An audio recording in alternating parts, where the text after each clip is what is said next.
They are going to lie. They had already proven that to us before Donald Trump decided to start the most expensive war in American history. They're going to lie. They're going to lie about how much it cost. They're going to lie about everything about it. That's what they do. They lie the way Donald Trump has taught them to lie. They have proved they are willing to lie about anything as long as they can lie about it. They know, in many cases, the truth will come out and expose some of their lies. Kristi Noem knows now that her lies about Renee Good and Alex Preddy being domestic terrorists in Minneapolis who deserve to be murdered by Donald Trump's invasion forces eventually collapsed under the weight of the truth, the video recorded truth. And when their lies collapse, they will pretend they never lied. And in Donald Trump's deeply perverse case, as we have known from the start about him, he will simply never stop lying.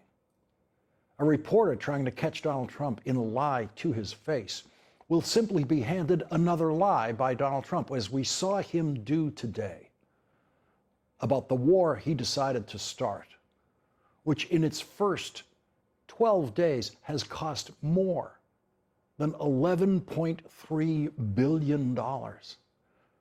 A reporter trying to catch Donald Trump in a contradiction to his face will simply get a Trump riddle in reply, like this. Today, a White House reporter said to Donald Trump, "You just said it is a little excursion, and you said it is a war. So which one is it?" To which Donald Trump said, "Well, it's both. It's both." Ask a clown a question and you will get a clown's answer. Stupid is an accurate but woefully inadequate word to describe the Trump team's approach to Donald Trump's war.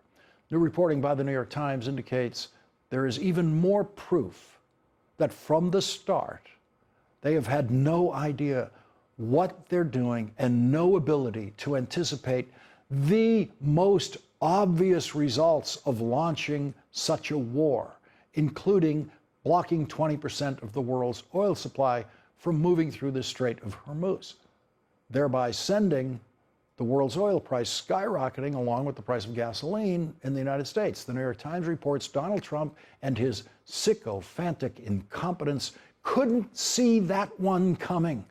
The Times reports on February 18th, as President Trump weighed whether to launch military attacks on Iran, Chris Wright, the energy secretary, told an interviewer he was not concerned that the looming war might disrupt oil supplies in the Middle East and wreak havoc in energy markets. Some of Mr. Trump's other advisors shared similar views in private, dismissing warnings that the second time around, Iran might wage economic warfare by closing shipping lanes carrying roughly 20% of the world's oil supply. The episode is emblematic of how much Mr. Trump and his advisors misjudged how Iran would respond to a conflict that the government in Tehran sees as an existential threat. After Donald Trump said that Iran would have to choose a leader acceptable to him, Iran chose a new leader who is the son of the previous leader and possibly even more hardline than his Ayatollah father. Donald Trump lied about that today, saying, quote, "They have a new leader every 3 weeks, every 3 days." That's one of those lies where Donald Trump becomes instantly dissatisfied with the lie that he has told and then exaggerates it into a worse lie. He hears himself say 3 weeks and decides to change it to 3 days. The last Iranian leader lasted 37 years. His son, who's now 56 years old, is on his way to a 30-year run if he dies at age 86 like his father did. But Iran's first Ayatollah died at age 89. So the number 3 is relevant here, but it's not 3 weeks or 3 years. We have now had exactly and only 3 Ayatollahs running Iran over 47 years.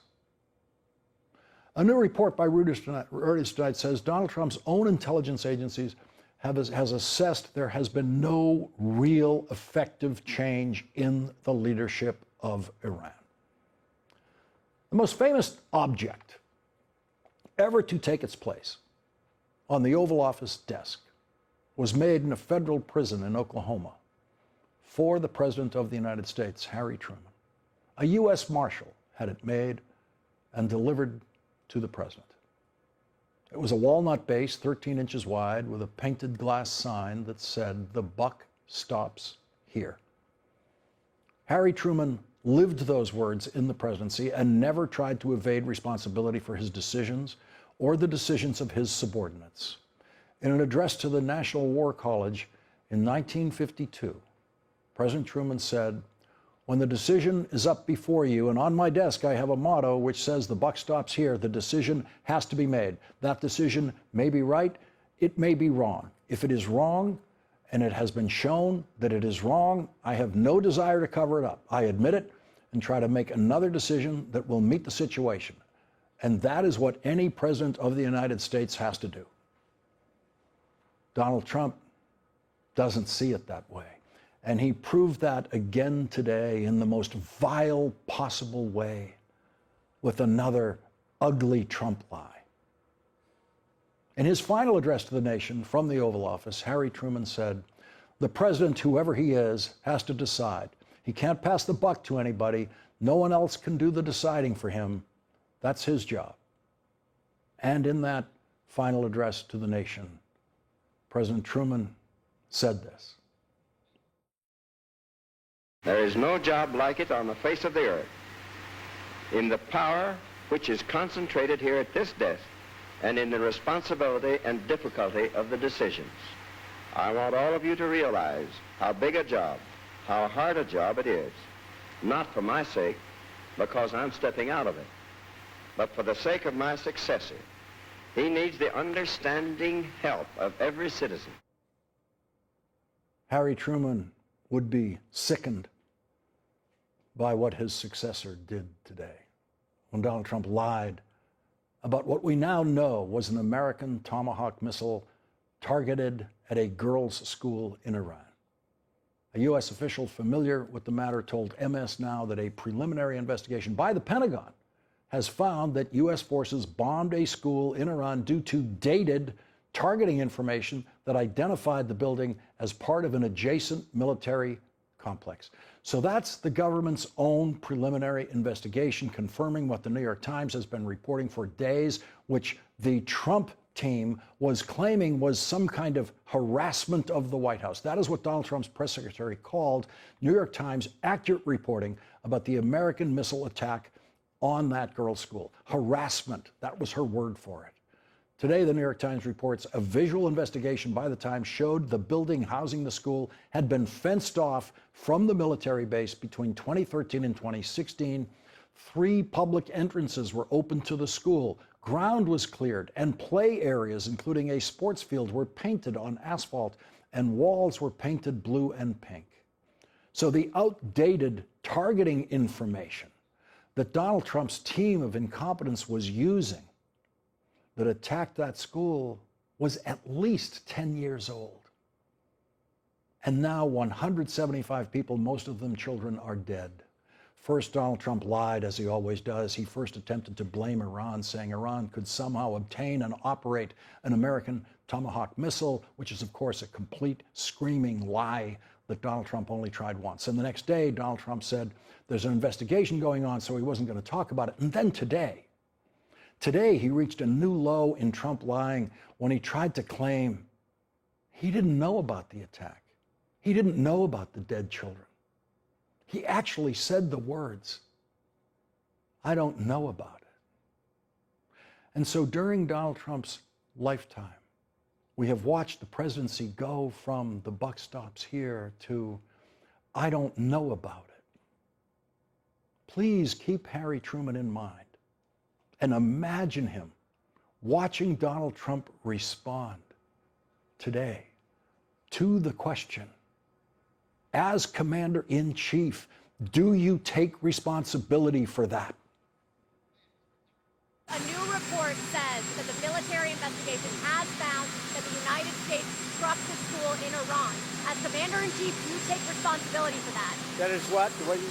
As Commander-in-Chief, do you... For what? For the strike on the school in Iran. A new report says the military investigation has found it was the United States that struck the school. I don't know about it. I don't know about it. And then he wandered off in search of another question. And of course, the next White House reporter changed the subject for him, as he knew that would happen. And he is lying. Of course he's lying.